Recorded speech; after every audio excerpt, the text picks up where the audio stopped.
Hello friends, എന്തൊക്കെയുണ്ട് വിശേഷങ്ങൾ? എല്ലാവരും സുഖമായിരിക്കുന്നു എന്ന് വിശ്വസിക്കുന്നു.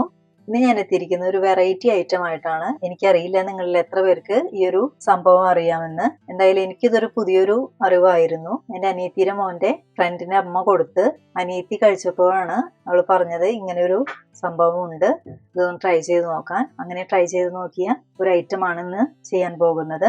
വേറെ ഒന്നുമല്ല, നമ്മൾ ഈ പച്ചപ്പപ്പായ വെച്ചിട്ട് ഇത് ഉപ്പിലിട്ടതാണ് തയ്യാറാക്കാൻ പോകുന്നത്. നല്ല അടിപൊളി ടേസ്റ്റ് ആണ് കേട്ടോ. ഞങ്ങൾ 2-3 വട്ടമായി ഇവിടെ ട്രൈ ചെയ്യുന്നു. ഇങ്ങനെ തയ്യാറാക്കിയാൽ ഇവിടെ നല്ല മൂവിങ് ആണ്. അപ്പോൾ നമുക്കിത് എങ്ങനെയാണ് ചെയ്യാമെന്ന് നോക്കാം. ആദ്യം ഞാൻ ഈ പപ്പായ തൊലിയൊക്കെ കളഞ്ഞ് ഉള്ളിൽ കുരുവൊക്കെ കളഞ്ഞ് വൃത്തിയാക്കി സ്ലൈസ് ചെയ്യാൻ പോവുകയാണ്. പപ്പായ മുറിച്ചപ്പോൾ അതിൻ്റെ ഉള്ളിൽ കുരുവൊന്നുമില്ല കേട്ടോ. ഞാനൊരു പീലർ വെച്ച് ഇതിന്റെ തൊലി മുഴുവൻ കളഞ്ഞ് വൃത്തിയാക്കുകയാണ്. ഇതുപോലെ ഈ ഒരു ഭാഗത്തിന്റെ കൂടി തൊലി കളഞ്ഞ് വൃത്തിയാക്കി എടുത്ത് കൊണ്ടുവരാം. ഞാനിവിടെ നമ്മുടെ പപ്പായയുടെ തൊലിയൊക്കെ മുഴുവനായി കളഞ്ഞ് കഴുകി വൃത്തിയാക്കി കൊണ്ടുവന്നിട്ടുണ്ട്. പിന്നെ ഇതിലേക്ക് വേണ്ട മറ്റ് ഇൻഗ്രീഡിയൻസ് ഇതൊക്കെയാണ്. ഒരു 4 ഈ വലുപ്പത്തിലുള്ള നല്ല എരിവുള്ള പച്ചമുളക് എടുത്തു വെച്ചിട്ടുണ്ട്. പിന്നെ ഒരു 3/4 ഗ്ലാസ് വൈറ്റ് വിനെഗർ, പിന്നെ ഒരു 2 ടീസ്പൂൺ ഉപ്പ്, 250 ml കപ്പിൽ 2 കപ്പ് തിളപ്പിച്ചാറിയ വെള്ളം എടുത്തു വെച്ചിട്ടുണ്ട്. ഒരു നേരിയ ചൂട് മാത്രമേ ഈ വെള്ളത്തിനുള്ളൂ കേട്ടോ. ഇനി നമുക്ക് ഈ പപ്പായ ചെറുതായി സ്ലൈസ് ചെയ്തെടുത്ത് കൊണ്ടുവരാം. മാങ്ങാപ്പൂള് പോലെ ചെറിയ സ്ലൈസസ് ആയിട്ട് നമുക്ക് ഈ പപ്പായ സ്ലൈസ് ചെയ്ത് കൊണ്ടുവരാം. ഇതാ ഞാനിവിടെ നമ്മുടെ പപ്പായ ഇതുപോലെ നുറുക്കിയെടുത്ത് കൊണ്ടുവന്നിട്ടുണ്ട്. ഇനി നമുക്കിത് ഇട്ട് വെക്കാൻ ഒരു ജാറാണ് ആവശ്യമുള്ളത്. ഞാനിവിടെ കഴുകി തയ്യാറാക്കി എടുത്ത് വെച്ചിട്ടുണ്ട്. എപ്പോഴും ഉപ്പിലിടാനൊക്കെ ഇതുപോലെ ഗ്ലാസ് ജാറോ അല്ലെങ്കിൽ ഭരണിയോ ഒക്കെ യൂസ് ചെയ്യുന്നതായിരിക്കും നല്ലത്. ഇനി നമുക്കിതിലേക്ക് ആദ്യം ഉപ്പ് ചേർത്ത് കൊടുക്കാം. പിന്നെ നമ്മൾ എടുത്ത് വെച്ചിരിക്കുന്ന 3/4 കപ്പ് വിനാഗിരി.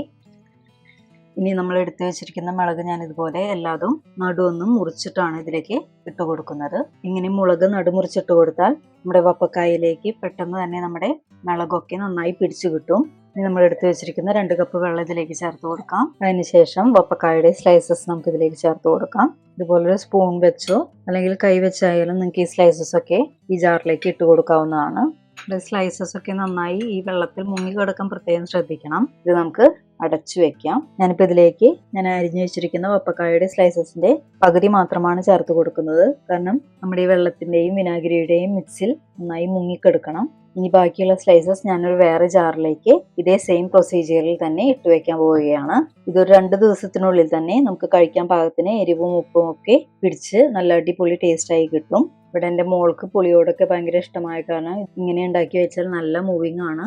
അപ്പോൾ വെറൈറ്റി ആയിട്ടുള്ള ഈ പച്ചപ്പപ്പായ ഉപ്പിലിട്ട റെസിപ്പി എല്ലാവരും ട്രൈ ചെയ്ത് നോക്കുക.